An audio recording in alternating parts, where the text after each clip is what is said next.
दोस्तों नमस्कार, स्वागत है आप सभी का यूट्यूब चैनल एक्सपर्ट क्लासेस साधना के प्लेटफॉर्म। दोस्तों आज की क्लास आपकी रहेगी पर्यावरण की क्लास। यहाँ पर पूछे जाएंगे आपके पर्यावरण से जबरदस्त प्रश्न जो आपके शिक्षक भर्ती एग्जाम में हर बार पूछे जाते हैं। यहाँ से आपके 2 से 3 नंबर क्लियर होने हैं, तो वीडियो में बने रहिए, वीडियो को लास्ट तक जरूर देखिएगा।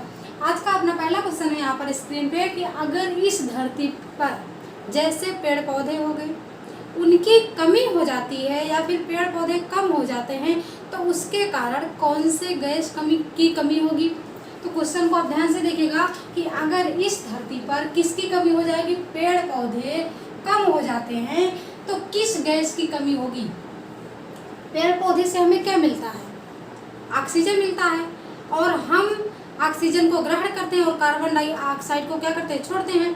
तो यहाँ पर पूछा जा रहा है कि अगर इस धरती पर पेड़ पौधे कम हो जाएंगे तो कौन सी गैस की कमी हो जाएगी। सिंपल सी बात है कि आजकल क्या हो रहा है, पेड़ पौधों का कटाव हो रहा है, पेड़ पौधों का कटान हो रहा है, तो उससे क्या होता है कि जब पेड़ पौधे कम होंगे तो ऑक्सीजन की कमी भी कम होगी। तो यहाँ पर कौन सा ऑप्शन यहाँ पर टिक कर देंगे, तो यहाँ पर ऑक्सीजन की कमी होगी, यानी पेड़ पौधे कम हो जाएंगे तो हमें ऑक्सीजन भी कैसे मिलेगी, कम मिलेगी। ठीक, क्लियर है।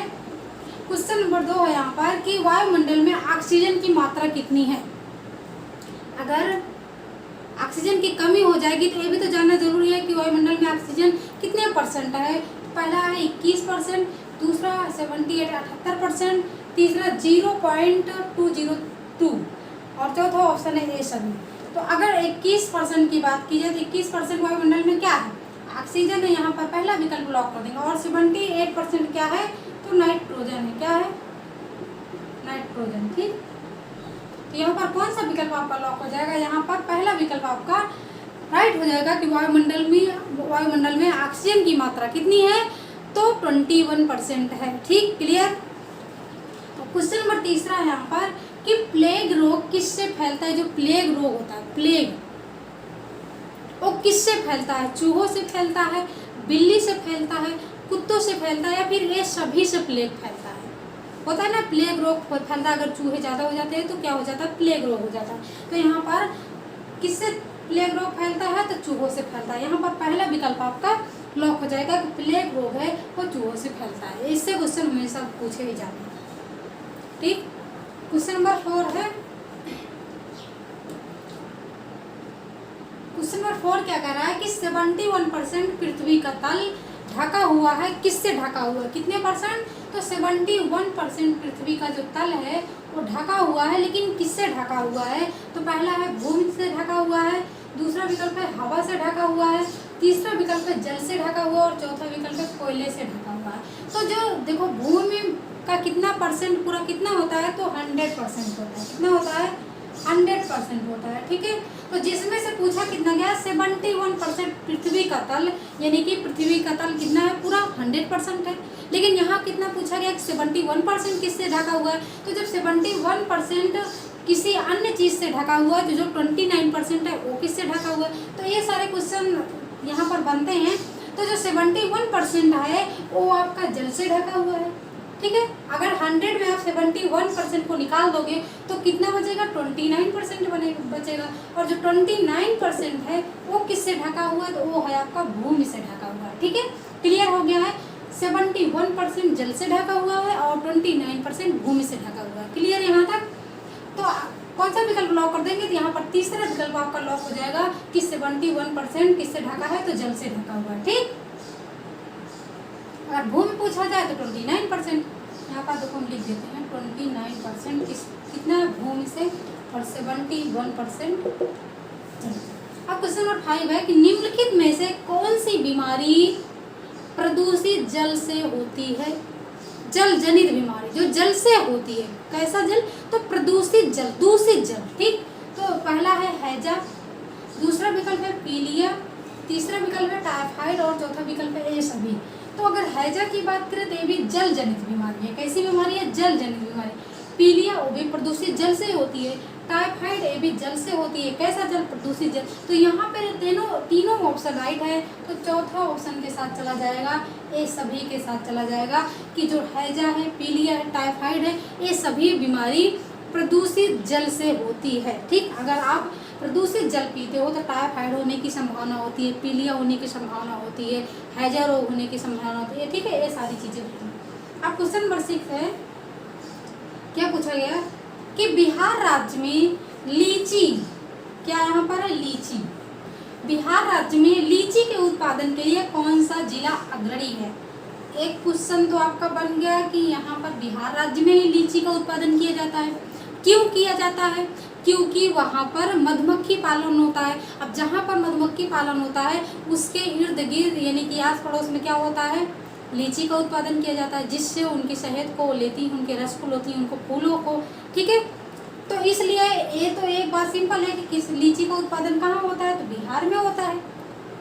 अब यहाँ पर पूछा गया है कि बिहार में होता है लेकिन वो कौन सा जिला है, जिला की बात की गई है कि कौन सा जिला है। तो पहला है मुजफ्फरपुर, दूसरा पटना, तीसरा है गया, तीसरा है, चौथा ऑप्शन है जहानाबाद। ये सभी क्या है, बिहार राज्य के जिले हैं। ठीक, तो यहाँ पर जहाँ पर लीची का उत्पादन किया जाता है वो जिला है आपका मुजफ्फरपुर। कौन सा जिला है, मुजफ्फरपुर। तो यहाँ पर पहला ऑप्शन आपका क्लियर हो जाएगा। जब भी जिला की बात करें मुजफ्फरपुर को आप लॉक कीजिएगा, और जब भी राज्य की का बात करें कि लीची कहाँ उत्पादन किया जाता है तो आप बिहार राज्य को लॉक कीजिएगा। ठीक है, क्लियर। क्वेश्चन नंबर 7 है, बहुत ही ज़्यादा इंपॉर्टेंट क्वेश्चन है कि जीवों का वह परिवेश, परिवेश का मतलब समझते हो, जहाँ जीव रहते हैं, जीवों का वह परिवेश जिसके माध्यम से वह निरंतर क्रियाएं करते हैं क्या कहलाता है।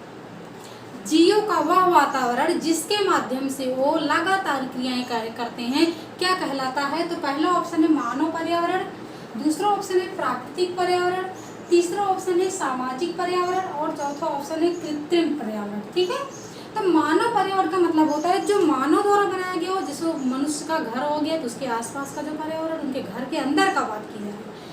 दूसरा है प्राकृतिक पर्यावरण जो प्रकृति द्वारा हमें प्राप्त हुआ, जैसे पेड़ पौधे हो गया। ठीक, तीसरा विकल्प है सामाजिक पर्यावरण जो समाज द्वारा पर्यावरण बनाया गया हो, समाज का जो पाबंद है, समाज के जो रूल्स हैं वो सभी। और चौथा है कृत्रिम पर्यावरण जो मानव द्वारा बनाए गए हैं। ठीक, जैसे वस्तुएं हो गए। ठीक है, कृत्रिम में वस्तुएं आपकी आ जाती हैं। तो यहाँ पर पूछा गया है कि जीवों का वह परिवेश जिसके माध्यम से वो निरंतर क्रियाएं करते हैं क्या कहलाता है। तो क्या वो मानव पर्यावरण में निरंतर क्रियाएं कर सकते हैं। जैसे एक आप पैरट को ले लीजिए, तोता को, तो क्या उसको आप पिंजड़े में बंद करके रखते हो, तो जब आप खाना दोगे तभी वो खाएगा, जब उसको खोलोगे तभी वो उड़ेगा। तो क्या वो निरंतर क्रियाएं कर सकता है, नहीं कर सकता है। सामाजिक पर्यावरण में अगर समाज के कुछ रूल्स हैं तो उसके माध्यम से क्या वो निरंतर पर्यावरण उड़ सकता है, घूम सकता है, नहीं कर सकता है। तो जो यहाँ पर राइट विकल्प होगा वो हो जाएगा दूसरा विकल्प की प्राकृतिक पर्यावरण। प्राकृतिक पर्यावरण में जीव जो होते हैं वो निरंतर क्रियाएं करते हैं। ठीक है, जैसे सांप हो गया, उसका जब मर्जी किया तब वो रहेगा, जब मर्जी तब वो आराम से अपना पेड़ों के नीचे बैठा है। कोई भी जीव हो गया, जितनी अच्छी वो निरंतर क्रियाएं वो खुद के यानी कि प्राकृतिक पर्यावरण में कर सकते हैं, वो मानव पर्यावरण में नहीं कर सकते हैं। ठीक है, इसलिए जानवरों को क्या है, हक है उनको कि स्वतंत्र रहने का। ठीक, तो यहाँ पर कौन सा विकल्प राइट हो जाएगा, तो यहाँ पर दूसरा विकल्प राइट हो जाएगा। अब क्वेश्चन नंबर 8 है कि विश्व ओजोन दिवस मनाया जाता है कब, 16 सितंबर को, 2 अक्टूबर को, या 5 जून को, या फिर 22 मार्च को। तो यहाँ पर विश्व ओजोन दिवस जो मनाया जाता है वो 16 सितंबर को मनाया जाता है। 16 सितंबर को विश्व ओजोन दिवस मनाया जाता है। ठीक, क्वेश्चन नंबर 9 है कि विश्व पर्यावरण दिवस कब मनाया जाता है। विश्व पर्यावरण दिवस ये तो सभी को पता होगा कि 5 जून को मनाया जाता है विश्व पर्यावरण दिवस। ठीक है, तो यहाँ पर हम दूसरा विकल्प को लॉक कर देंगे कि विश्व पर्यावरण दिवस मनाया जाता है कब, 5 जून को। हमेशा याद रखिएगा 5 जून विश्व पर्यावरण दिवस। क्वेश्चन नंबर 10 है कि पर्यावरण अध्ययन के अंतर्गत निम्नलिखित में से और किस विषय का अध्ययन किया जाता है। पूछा जा रहा है कि पर्यावरण अगर हम पढ़ रहे हैं तो और किस किस विषय को समाहित कर सकते हैं, समावेश कर सकते हैं पर्यावरण में। ठीक है, तो पहला ऑप्शन है भूगोल को, दूसरा ऑप्शन है स्वास्थ्य एवं पोषण को, तीसरा ऑप्शन है जीव विज्ञान को और चौथा ऑप्शन है ये सभी को। तो अभी हमने आपको बताया पर्यावरण अगर हम पढ़ा रहे थे तो पेड़ पौधे के बारे में बताते हैं, और रोग के बारे में बताते हैं, और रोग किस में आ जाता है, आपके साइंस में आता है। खान पान के बारे में बताया जाता है, कैसे खाना खाना चाहिए, कैसे भोजन करना चाहिए, ठीक है। तो ये सभी, और भूगोल को भी हम पढ़ते हैं, भूगोल को भी पढ़ते हैं कि भूकंप किससे नापा जाता है। तो ये सभी किसके अंतर्गत आ जाता है, पर्यावरण के अंतर्गत, कि पर्यावरण में हम ये सारी चीज़ों को क्या कर सकते हैं, पढ़ सकते हैं। तो ये सभी विकल्प क्या हो जाएगा, सही हो जाएगा।